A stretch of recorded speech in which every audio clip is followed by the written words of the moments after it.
Bonjour à tous et merci d'être avec nous dans ces 10 minutes d'interview politique, 10 minutes pour tout dire, puisque aujourd'hui on est avec Valérie Legros, 6e circonscription investie au RN. Valérie, ça va? Bonjour Jean-Claude, merci. Bonjour Julie, merci à Canal Austral de nous recevoir. Merci d'être avec nous. On va aller très vite parce que 10 minutes, ça va très vite et 10 minutes pour tout dire. Julie va te poser une première question, hein, Julie? Bonjour Valérie, merci d'être avec nous aujourd'hui. Alors ma question, c'est quel est le programme que tu proposes ici au Réunionnais pour ta candidature à la députation aux législatives de 2024? Alors effectivement, pour le RN à La Réunion, ce que M. Bardella propose en tant que Premier ministre demain, c'est soutenir le pouvoir d'achat. Donc je vais vous donner déjà les grandes priorités que nous aurons peut-être le temps après de développer. Donc remettre la France en ordre et également de stopper la submersion migratoire. Le temps, je pense qu'il est critique. La France est critique avec 7 ans de M. Macron. Qui nous a amenés au chaos et qui va nous amener au chaos si le peuple ne décide pas aujourd'hui pour un changement. Ouais. Quand tu parles d'immigration ici à La Réunion, concrètement, ça veut dire quoi? Cette immigration qui nous vient du Comore, de Madagascar et ensuite de l'Afrique, là?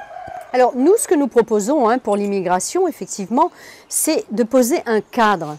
Parce que si on ne pose pas un cadre, c'est pas possible. Nous, les Mahorais, ils sont intégrés en France. Ils sont intégrés à La Réunion, ils sont français. Donc nous, les Mahorais, nous, on les aime. Bien sûr. D'accord ? Maintenant, c'est tout ce qui est autour. Mayotte, c'est la plateforme de l'Afrique. Donc forcément, ils doivent subir des choses. Ce qu'il faut faire, il faut poser également un cadre à Mayotte. Si on ne pose pas de cadre à Mayotte, ils vont fuir leur île, or que c'est une très belle île. Oui. Donc forcément, nous, ce qu'on propose là-dessus, c'est le droit du sol. Donc quand on entend parler du droit du sol, c'est par rapport pour parer à la délinquance, c'est la sécurité, c'est des prisons supplémentaires, des effectifs dans la police et la gendarmerie en plus. Oui. Parce que aussi bien chez nous qu'à Mayotte. Bien évidemment. Et quand on parle aussi de sécurité, ça va aussi avec l'économie, puisque je pense qu'il y a pas mal de mesures qui sont prises au niveau de l'économie. Quelles sont ces mesures par exemple? Alors pour l'économie, en fait, c'est tout ce qui touche pour les entreprises, puisque c'est quand même les entreprises locales aujourd'hui qui font des embauches. Et si on ne baisse pas les charges patronales, comme le Front populaire propose 1 600 € de haut SMIC, c'est impossible. Comment vous, M. Coindin, avec votre entreprise, demain... C'est utopique, non? C'est utopique quand même. Écoutez, je pense que bon, je dis 1 600 € le différentiel exonéré de charges quand même. Mais même si c'est exonéré de charges, le nombre d'entreprises qui demain vont peut-être mourir parce que, imagine une entreprise qui a 3 ou 4 salariés, qu'il faut rajouter 150 ou 200 € par personne, ça lui fait 600 € tous les mois, et ça crée quand même un dysfonctionnement dans son entreprise, c'est 1 600 €. On est d'accord. Si on ne baisse pas vos charges patronales, comment vous allez embaucher? C'est pour ça que pour les jeunes, nous, ce qu'on propose, c'est justement la formation dans les entreprises, l'alternance, et donner aux entreprises la possibilité d'embaucher. Parce que c'est quand même vous, les entreprises, les PME et les PMI, qui aujourd'hui embauchent. Tout à fait. Et même pour les jeunes aussi, les jeunes de 30 ans qui sont exonérés d'impôts lorsqu'ils veulent commencer à ouvrir leur entreprise, donc l'entrepreneuriat. Donc ça aussi, c'est un point positif. Il faut les aider, les accompagner. Tout à fait. Voilà. Et j'ai aussi noté au niveau de la santé peut-être et de l'agriculture, quelles sont les mesures qui peuvent être prises notamment pour l'agriculture? Alors l'agriculture, nous ce qu'on demande, c'est donc de réformer la CDPENAF. Oui. C'est également donner la possibilité de produire local. Oui. Donc tout ce qui dit l'octroi de mer sur par exemple des ananas qui sont produits à La Réunion, aider ces jeunes agriculteurs à faire ça. Nous, on a eu un cas quand Mme Le Pen est venue à La Réunion, où on a rencontré les agriculteurs à Brapanon. Ça a été un éleveur d'agneaux. Lui, il doit lui mettre des puces. L'Europe, avec les normes obligatoires par l'Europe, on lui met des puces. C'est 11 € une puce, donc ça fait 22 € par animal. C'est pas rien. Et en plus, ils n'ont même pas la machine pour pouvoir contrôler les puces. Donc déjà, c'est un truc qui est aberrant. Tout à fait. Et qu'est-ce que font les grandes distributions? Ils font venir de l'agneau de la Nouvelle-Zélande, forcément qui est moins cher. Mais en attendant, là, ça amène sur la santé de l'être humain. Nous, on va manger, les consommateurs réunionnais, vous allez consommer cet agneau. Oui. Mais cet agneau a été fait comment? Quel médicament on lui a donné pour pouvoir grossir?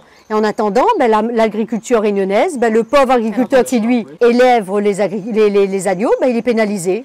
Et concernant le pouvoir d'achat, qu'est-ce qu'on peut dire pour cette population, puisqu'on attend beaucoup justement du pouvoir d'achat? Quelles sont les mesures qui vont être prises et qui vont améliorer, on va dire, la situation de la France? Alors donc, nous déjà, on propose effectivement une baisse de TVA à 5,5 sur tout ce qui est l'électricité, le fuel, le carburant. Bon, le fuel, on n'en a pas trop à La Réunion, mais bon, on peut dire le kérosène, en fait, tout ce qui touche à cette plateforme à l'énergie. Mais ça, c'est tout de suite après, là. C'est-à-dire le 18 juillet, quand on va élire qui va être le Premier ministre, hein, et si c'est Jordan Bardella qui est le Premier ministre, il a dit, c'est tout de suite, il fait une baisse de TVA sur l'électricité. Il va pas falloir que peut-être qu'il se réfère à l'Europe, parce que quand même l'électricité, l'énergie, actuellement, c'est une domaine européenne. Vous savez ce que disait M. Bardella, on ne peut pas faire un programme présidentiel en 3 ans, c'est impossible. En 3 jours, c'est impossible. Donc, ce qu'il faut faire... Il y a le tout de suite et puis il y a l'après aussi, voilà. Il a dit. Hein, tout à fait. Donc, nous, ce qu'on propose avec M. Bardella, enfin, ce que M. Bardella propose, c'est effectivement de faire un audit de la France. Alors, on va nous dire qu'il y a déjà un audit qui a été fait, mais nous, on n'est pas sûr que ça soit vrai. Nous, ce qu'on veut, c'est on veut mettre nous. Mais est-ce que cet audit-là ne va pas coûter un peu plus cher à la France, et notamment, donc, quand on parle de la France, aux personnes qui habitent, nous aussi. Donc, si au cas demain, on s'aperçoit que dans l'audit, il y a eu un grand manque d'argent, il manque beaucoup d'argent qui ont été dilapidés, peut-être, mais il faudra quand même remettre de l'ordre là-dedans. Et pour remettre de l'ordre, il faudra réinvestir de l'argent. Et réinvestir de l'argent, c'est forcément quelque part aller chercher dans la poche de la population. Écoutez, il y a beaucoup de choses. Il y a la fraude fiscale. Il y a également les impôts. Il y a également l'Europe à qui on ne verse pas, l'Europe ne reverse pas à la France la totalité de ce qu'il devrait nous verser. Donc il y a déjà tout ça à récupérer là-dessus. Nous, ce qu'on veut être avec les Français, c'est être très clair sur... Les Français aujourd'hui, ils nous ont fait confiance déjà aux Européennes, on l'a vu, c'est un changement qu'ils ont envie. Et quand ils ont fait ça, en fait, ils ont voulu dire, ben ok, nous on veut la vérité maintenant, ça suffit. On est pris, le Réunionnais, il y est pris plus de couillons. Donc si les dom-toms ont voté en masse pour Jordan Bardella, c'est qu'à un moment donné, c'est qu'il y a un ras-le-bol, il y a un ras-le-bol général. Donc je pense, et je le souhaite, au contraire, vous avez la possibilité, électeurs et électrices, Réunionnais, Réunionnaises, de pouvoir aujourd'hui vous positionner sur... vous avez le droit, c'est à vous. Sinon, quand le peuple vote, le peuple gagne. Donc c'est à vous aujourd'hui de positionner nous et candidats du Rassemblement national pour donner une majorité absolue à Jordan, pour que demain Jordan Bardella, Premier ministre du gouvernement, avec Macron, il pourra faire un gouvernement de coalition. Tandis que ça m'étonnerait qu'avec M. Mélenchon, vous voyez la NUPES qui s'est passée. En 2 jours à l'Assemblée nationale, c'était fini, comme une étincelle, comme un feu d'artifice. Bing, il lance, il tombe, il finit, terminé. Non, il faut arrêter. Il nous reste 2 minutes, on va parler de cette 6e circonscription. Vraiment, on va parler de la population qui va, qui va voter. Hein, qui va voter, parce qu'il faut bien qu'on retourne un petit peu sur terre. Et cette terre-là, c'est ici à La Réunion. Hein, c'est vrai que la France, c'est cette terre française, mais qui est un petit peu hexagonale, qui est un petit peu plus loin. Qu'est-ce que vous pouvez dire à toutes ces personnes qui vont aller voter pour vous ce 38 juin là? Mais écoutez, moi ce que je souhaite, c'est un changement pour cette circonscription. On a votre député sortant qui est M. Maillot. Qu'est-ce qu'il a fait en 2 ans? Je prends le cas de la police par exemple, où il nous a dit hier soir sur le plateau télé qu'il a muté 3 personnes. Mais 3 personnes pas dans la police en tous les cas, parce que moi j'ai eu les chiffres avec la police où il y a eu 0 mutation en 2024. Donc comment voulez-vous parer à la sécurité sur notre territoire, notamment sur la 6e circonscription où nous avons Terrain Fayard, qui est quand même un gros souci. On ne peut pas envoyer, la police ne peut pas envoyer des effectifs de la compagnie d'intervention 15 jours, 3 semaines. Non, c'est pas possible. Il faut pérenniser les emplois. Donc pour ça, il faut que les ultramarins reviennent chez nous.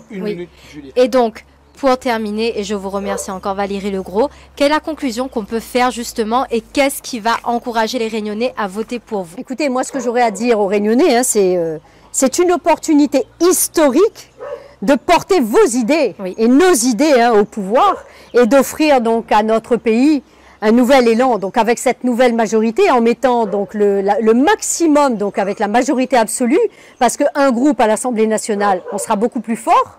Et vous avez bien vu en 2 ans ce qui s'est passé à l'Assemblée nationale où on n'a eu que des 49-3, il n'y a eu que ça. Donc à un moment donné, il faut arrêter.